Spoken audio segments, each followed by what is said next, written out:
Hello, my name is Graham, and this is a message to the CCP, that is the Chinese Communist Party of China, of course.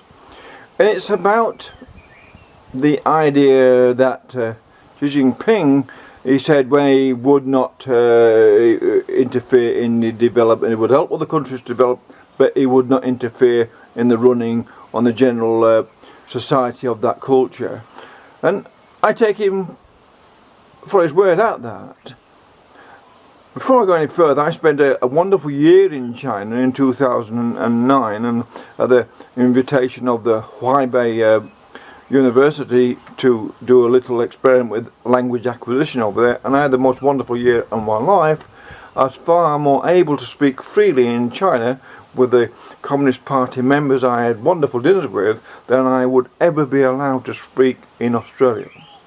So let's put it into context. In Australia does not have as free a speech as it pretends to. China has a far more free speech in an intellectual academic context that is progressing its society than we can ever have in Australia. And that's why this is regressing Australia, and that's why China is actually progressing in a positive manner.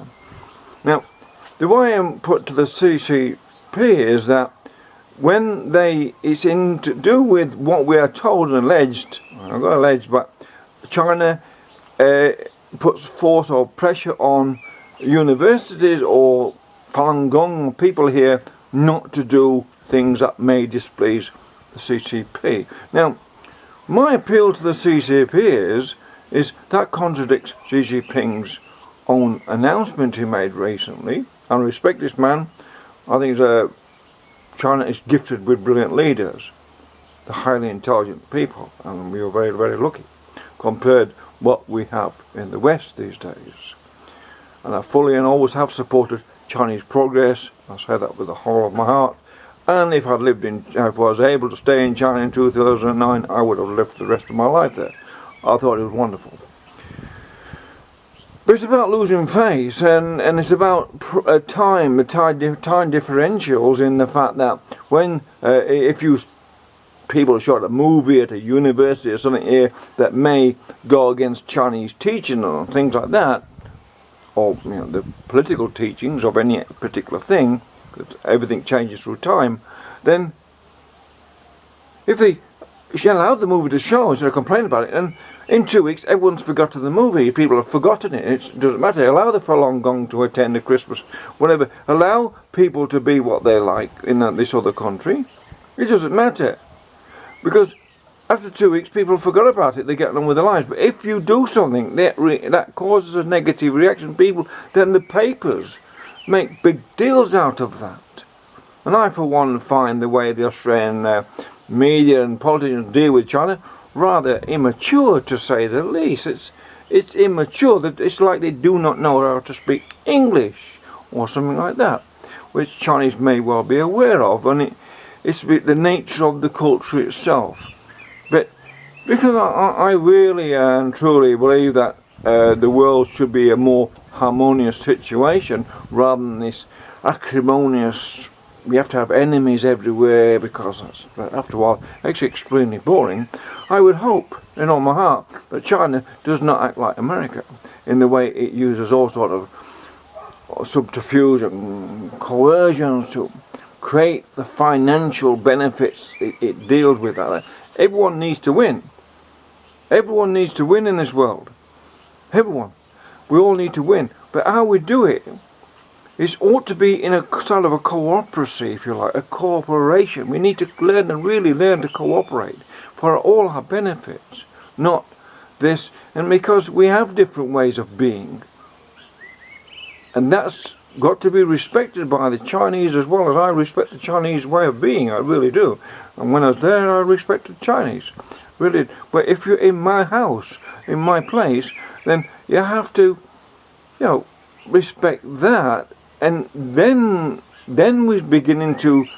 There's a fear about China. There's a fear there, whether it's bred in or whatever.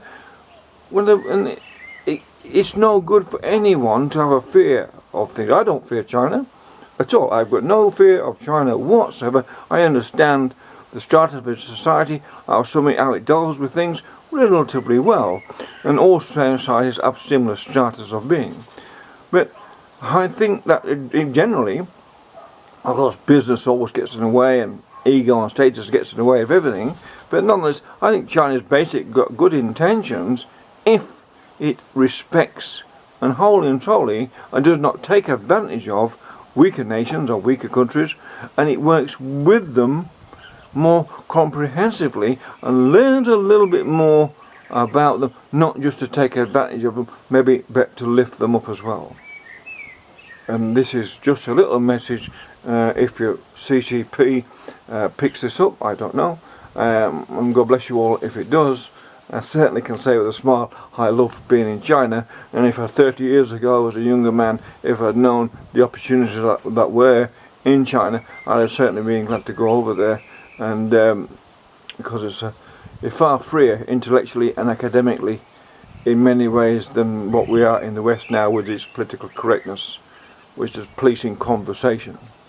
Try to make out we're free, but in actual fact we're hardly free at all to say whatever we want, because you'll be hounded down by all sorts of people for saying the wrong thing in the wrong place in front of the wrong people.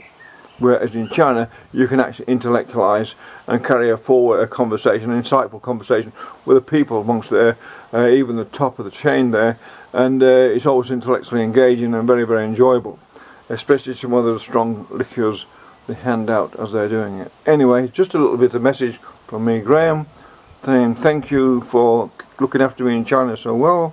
The people in Huaibei, by the way, have to be some of the most civilized people in the world, and certainly the most honest people I've ever met in my life, and I take my hat off to them.